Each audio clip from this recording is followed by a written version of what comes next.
ইংরেজি ভাষা কিন্তু বিশ্বব্যাপী একটা বিশাল স্থান দখল করে আছে। তো ইংরেজি ভাষাকে যদি আয়ত্ত করতে আমরা না পারি, তাহলে কিন্তু আমরা অনেক ক্ষেত্রেই পিছিয়ে যাব। আর বাংলাদেশের প্রায় ২০ কোটি মানুষ, আমরা কিন্তু এর মধ্যে প্রায় 40% মতোই আমরা কিন্তু তরুণ সমাজ।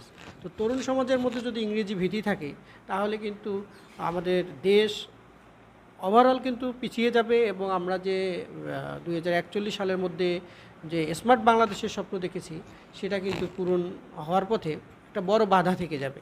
এজন্য ইংরেজি ভাষাকে শেখার জন্য আমাদের খুব মরিয়া হয়ে কাজ করতে হবে এবং সার্বক্ষণিক ইংরেজি ভাষাটাকে আমাদের চর্চা করতে হবে।